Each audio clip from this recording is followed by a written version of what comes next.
Man, Kino just touched down in a new penthouse. We got a nice video coming up for you guys. We're talking about basically the pros and cons versus Airbnb and day trading, stock trading, and seeing which one might be the best fit for you. Just giving you insight on our businesses overall because we just want to give you guys free game. We want to show you what's possible and we want to show you what you need to do to actually get to where you want to be. With that being said, man, Kino, how are you feeling today? Feeling good, man. I'm feeling this new crib, this new view, man. Man, you want to make some more money. Yeah. Get around the right people, man. Just like we were talking about off camera, but moving into this new crib basically put us in a position where we have to produce money. There's no other choice but to make more money because we got more bills, right? We got car notes, we got the rent, we got bills, we got all types of stuff that we need to pay. Especially, you know, he has a whole family he needs to take care of too, so we need to stay on top of what we're doing, providing value, taking care of business, and taking care of you guys at the same time. So we're gonna tell you guys a little bit about our businesses, what we're in. So Kino, I'll let you take the wheel a little bit. I'm gonna give the most simple breakdown of day trading. Day trading, this is all it is. Knowing when to buy,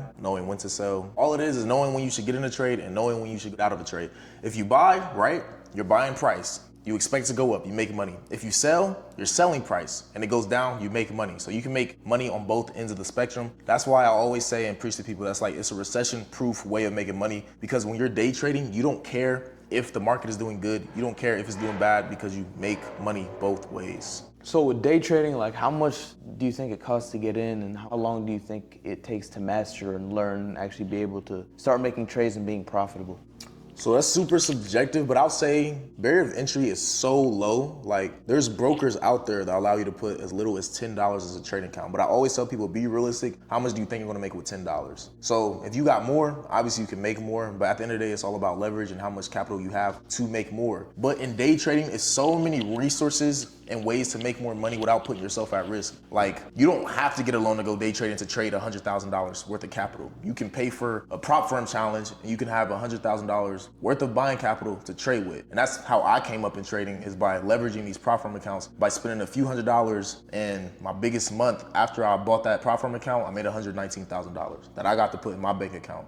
So it all comes to the money pretty much. But it is a journey. This junk is not easy. It's very simple. Trading is so simple, but it is not easy. So, and the thing is, it takes certain people longer. Like it took me 2.5 months after I actually locked in. Like I had to lock in. That means I was on the charts for like 3-4 hours a day. I was breathing, eating, sleeping, trading. And a lot of people, they don't got that work ethic. So you have to be realistic with yourself. It might take me 2.5 months. It might take you 2.5 years. It might take somebody else 1 month. It's just how much work you're willing to put into actually learning the skill. Because it's like once you learn the skill, nobody can take it away. All businesses have their pros and cons and have different entryways, and how long it will take you to be profitable really depends on the type of person that you are. And with that being said, you have to be consistent with any business that you join. With my business specifically, Airbnb arbitrage is how I started my business, and I'm kind of dabbled into Airbnb management as well. So basically, my business model is where I find a property for rent. I contact the landlord, I see if they'll allow me to rent the property from them. Once I get that okay,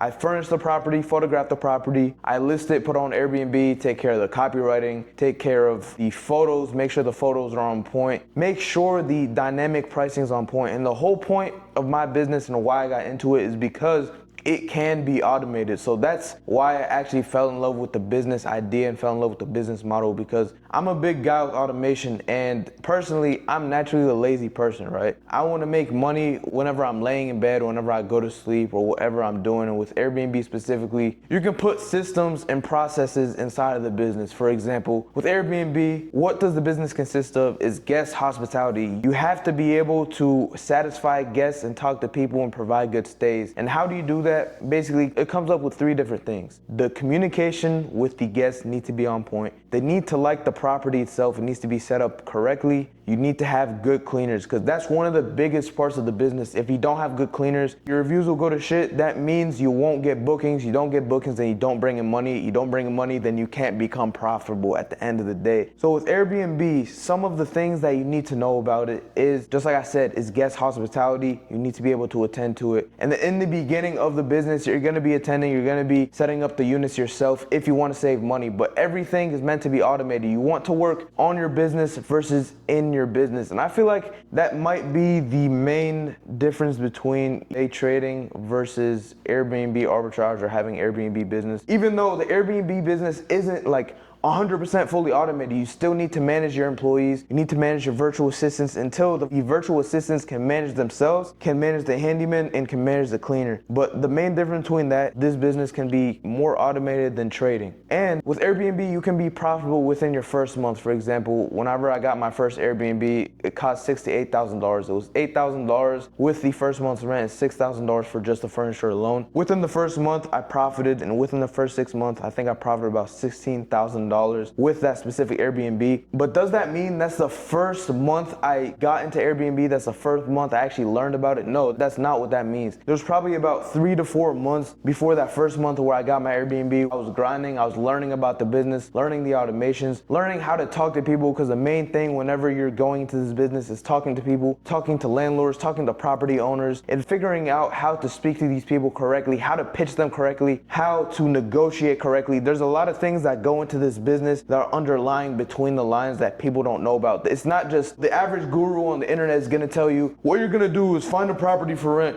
you're gonna list it and make $5,000 a month. Well, that $5,000 is revenue. How much are you actually profiting from that money? That's the basics about Airbnb arbitrage, and kind of like similar to trading and similar to other businesses, but this business can be more automated, which with trading, he has something called a Keno bot, and it's an automatic trader that can make him money even if he's not on the charts. With now trading can actually be automated with something that he provides his clients with as well. So with that being said, his business can be automated too, but before you automate a business, you actually have to understand the business and learn the business and do it yourself, because how are you gonna hire cleaners? How are you gonna hire handymen? How are you going to hire virtual assistants if you're not doing this thing that you're trying to teach them? So I want to know, like, with Airbnb, what is the dark side of it that nobody sees? Like a real dark, grimy stuff that nobody sees. That's a good question. So I would say the dark, grimy stuff is if someone goes into a deal blindly, they don't really know what they're doing. Most people will get excited and come across the first deal that they take and sign a lease. And if it's not profitable, you can end up losing a lot of money, because if you're dropping $5,000, $6,000 on furniture on 0% credit card and have 12 months to pay it off, and you don't have the profits to pay it off from your business, then it can put you in a bad position. On top of you actually owing rent to this landlord every single month, you can really put yourself in a bad position. But with that being said, a big thing, even with trading, that you can agree on, there's a difference between risk and calculated risk. Yeah. Like for you, it's like if you have a strategy and you have a way that you want to trade, whether that's, you're trading Asia session or New York session or whatever it is. And with me,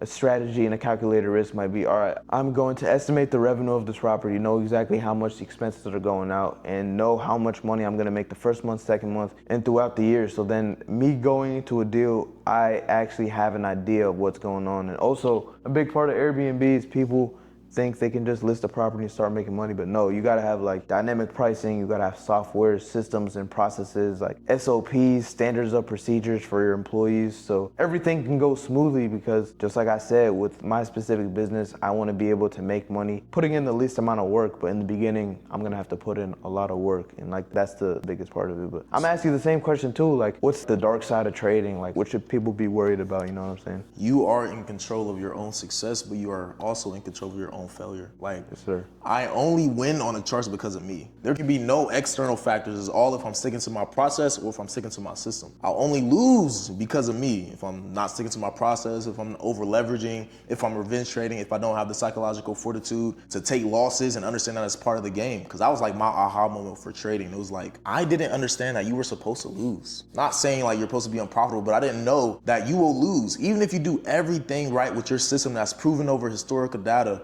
you will lose. I didn't know that. And that was like my aha moment that really like turned my profitability around. And I think a lot of people, they're not willing to do something so long and not see any rewards for it. Yeah. Like, that's a dark side. Like, you'll work on something so long and like not even not seeing like rewards from it, but even you'll be losing money. That's like the cost of trading. You'll keep grinding, and you'll be losing money. Exactly, bro. And I think the biggest thing with business is that people just want to see an instant return. And how most people get into business, they find a business model, or let's say it's trading or Airbnb or Amazon or whatever it is, dropshipping. They get into it, they try it for a little bit, they fail, and then they start hating on it like, oh, it doesn't work well. Like, have you actually tried? Have you put in the work to get to where you want to be, or have you tried it a little bit said it doesn't work, move on to the next thing, said it doesn't work, and then you end up saying all these business models don't work because you don't actually end up putting in the work. Because every time you fail is that much closer to a W. Every time you take an L is that much closer to a W. Every time you get a no is that much closer to a yes. So like that's the big thing. Like you said with trading, I say the same thing with Airbnb or literally any other business. Any industry. People don't be trying to fail enough. Like, bro, keep failing. Like, that's how you get better. A lot of people, they're not willing to fail enough, man. And then they have shiny object syndrome where they see all these different people making money online. So they'll try something for a week and they say, oh, I want to buy this course. And listen, the thing is with risk, all of us, we mentor people on how to do it. The risk factor, I think a lot of people understand like, oh, you got to take risks to do good. But you taking that risk, you still have that risk to lose. Like the losing side is still part of it. Of course, there's risk reward. But immediately when people take risks, they think they're supposed to immediately get that reward. Whatever they risk, when they lose it and they don't see the reward, then they're like, oh, I guess it wasn't for me. Like, exactly. It wasn't because they didn't believe it was. It's the whole another part of business is like the mindset, like actually believing you can do it. Because most people, like honestly, they don't believe they can achieve anything, and that's why they limit their mindset. Here's the thing: the world is a nasty place because the world is meant to raise you to train you to be an employee and listen to somebody else's words and limit your mindset. So you go through school, you go through high school, you graduate high school. You know, society says you're supposed to go to college. You go to college, you do a whole bunch of pointless work. Hey, that's the scam. Keep going, bro. He actually been through college. I only been 2 weeks and dropped out. But as I was saying, you do a bunch of work. But the whole point of you doing the work is really not to learn from it, because at the end of the day, no employer is gonna hire you from having a degree. You gotta have experience in what the industry that you're doing. But with that being said, why do they want you to do all this work, all this pointless work that you're really not gonna work for or you're really not gonna learn for by deadlines? Basically, they put you through 4 years of college. They give you deadlines. They give you a whole bunch of work just so they can see if you're gonna put in the work, if you can stay consistent enough, if you can get a decent enough of a grade and do your work decently, so then you can graduate college and work for the CEO and do his work and do his back end work and make them money. That's really the point of college, is basically to train you to be a worker, right? I find it crazy whenever people tell me they're going to college for business or they're going to college for entrepreneurship. Going to college for entrepreneurship, that'd be the dumbest thing I be hearing. Like, exactly. I'm going to school for business. I don't be hating on nobody, so I let them cook up whatever they want to cook up. I'll give my insights, but I'm like, bro, you going to school for business to do what? Run a business? Like, the teacher, he don't run no business. He just teaching you what he teaching you. The best way to learn how to run a business is trying to run a business. Failing is the biggest thing. You need to fail so then you can learn what to do correct next time. So you can know what not to do next time. And that's like the big thing. I'm gonna tell you a cheat code with that. You wanna know how you can be successful in a business and not fail? It's by getting a mentor that has already failed so you don't have to go through the same mistakes they went through. Exactly. That's the whole point of a mentor. So yes, you can learn business from somebody, but make sure they're actually a successful businessman. Y'all just be trying to pick up and learn from anybody that's not even doing what you, like, I be thinking, like, do y'all think this out? Like, how far y'all looking to the future? You going to school to do what? To pay your student loans back? It makes no sense. And even me, like my 4-year scholarship, right? But like, I was going to school, spending 4 years. Like, what could I have done in that 4 years to where I would have made more than $100K a year? Exactly. And that's what I chose trading. I said, bump that. I'm about to trade and I make more than $100K. Exactly. It just don't make sense, man, but. This is actually a question. So do you think what's harder, making your first 5K a month, your first 10K a month, or making your first 20K a month? I actually seen something on Instagram that said, like, what's harder, like going 0 to 10K or going from 10K to 100K? I look at it like, bro, I ain't gonna lie, like 5K easier. Bro.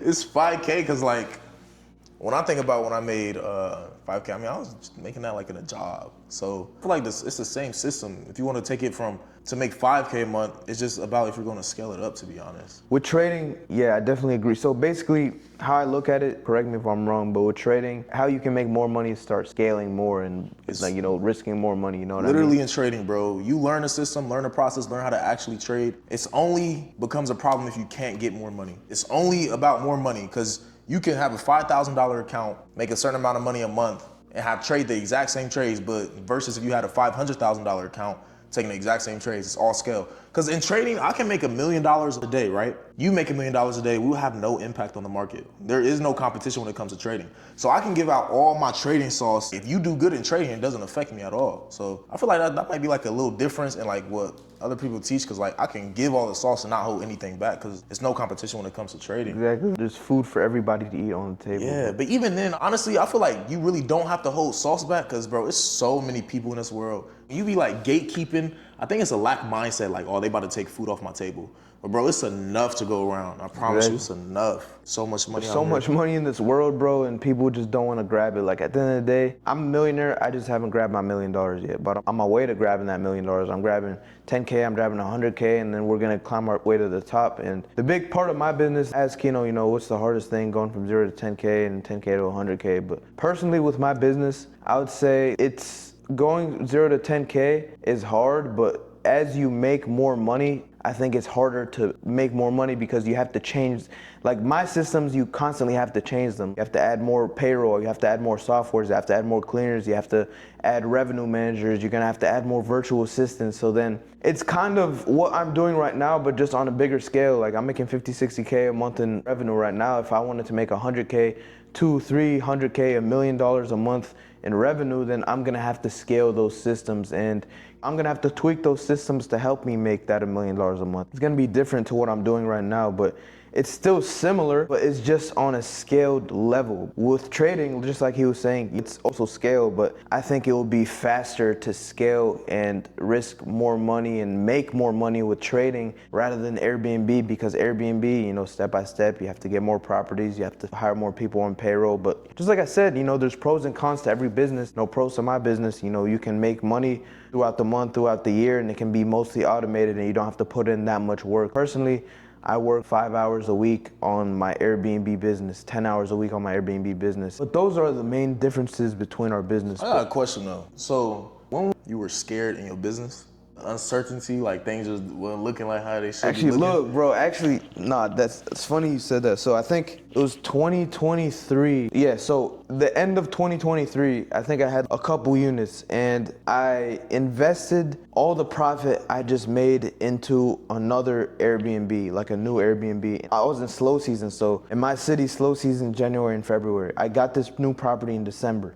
So basically, I put the last of my money into that new property, just took the risk to grow my business. And I was nervous, bro. I remember whenever I got that property, I started praying. I was like, God, don't let me go bankrupt. Make me money, please. I have to make money. If I don't make money, then my business was gonna go to shit. So crazy thing is, I got that property. I was at zero. And then a week later, after I listed that property, I got a 2-month booking for $8,000. Damn. And that profited me, the rent was like $2,000, so that profited me like 2 to 3K during the slow season. So I wasn't really supposed to make money during the slow season. It profited me. I made money on my other units. I got them fully booked. And then that was my changing point. That's whenever, like, at that point, my stomach was clenched. I was nervous. I was anxious. I was like, bro, I took the risk starting the business, but this is the second biggest risk I took because I invested the last of my money into that property. Yeah. And it ended up working out, and I got to the point where I am now, and like, thank God for everything, like all the trials and tribulations. Shout out God. If you guys aren't praying to God, and if you guys aren't trying to grow as a person, you need to start working on yourself today, because in what state are you gonna die tomorrow when God chooses that you're gonna die tomorrow? So make sure, you know, you're getting closer to God, because God's real. As much as you try to ignore this world and the things that happen and all the bullshit and the devil and God's real, the devil's real, you know, don't let the devil win. At the end of the day, we're imperfect humans, but if you choose to actually put in the work and choose to try to get better every single day, if you walk towards God, he runs towards you. And I know this is off topic, but it's a very important topic, because nothing we have would be with us and be achieved without God. So make sure you guys pray to God. It doesn't matter what religion you are. A lot of people try to argue which religion's right, which religion should be followed. You know, 3 Abrahamic religions, Judaism, Christianity, and Islam, right? And those are the main religions you should be following. And it shouldn't be argument which religion is right. It should be argument, does God exist? Like, for those of you who are atheists, that should be the argument. We should convince you, we should show you that God exists so that you can start having faith in God. Because once you start having faith in God, the anxiety of you failing completely goes away, because now you're in God's hands, and whatever happens is in plan according to God. If God wants you to fail, you're gonna fail, but when God makes you fail, you learn from your failures. Just like in business, God can make you fail in your business and you learn from your business. God can make you fail for your family, and then you learn to actually do something right the next time. God can help you fail in religion, so then you can find the right faith in religion to follow at the end of the day. But I know that's off topic, but I just wanted to get it out there. Make sure you follow God. You know, don't follow me, don't follow Kino. Follow God first, and then follow us after if you want to make some money too. You know what I'm saying? Follow his Instagram right now. What's your Instagram? Keno Money, man. Keno Money is the Instagram. Follow my Instagram right now. If you're not following us, I don't know what you're doing. And you make sure to leave a like and comment on this video. So that being said, guys, make sure you pray to God. I hope you enjoyed this video. Follow his Instagram, Keno Money. Follow my Instagram at John Aziz. If you're not following us, I don't know what you're doing. Make sure to leave a like on this video. We're taking time out of our day to put in the work for you guys to learn and succeed and strive for greatness. So if you're not leaving a like, you're not leaving a share, you're not leaving a comment, I don't know what you're doing. Make sure you sub to my channel, his YouTube channel too. We're constantly spitting game. Keno is the man when it comes to trading. If you want to learn about trading, you want to learn and get mentored by Keno personally, make sure to hit him up on Instagram. If you want to learn more about my business, click the link in the bio below and let's see if this business is the right fit for you. With that being said, guys, I appreciate you for watching the video. And I'm gonna show you guys the car reveal, the new penthouse real soon. Just stay tuned for those videos. But with that being said, appreciate you guys for watching the videos. Hey, get this video to 10,000 likes. I'm gonna give away $100,000 funded account. 10,000 likes, y'all can do it. So like it up, share it, tell your mama, your daddy, your cousin, your uncle, your auntie to like this video. Let's go. It's gonna give away $100,000 funded account if you get this to 10,000 likes. Get this shit to 10,000 likes right now. Like I said, man, pray to God and we're out.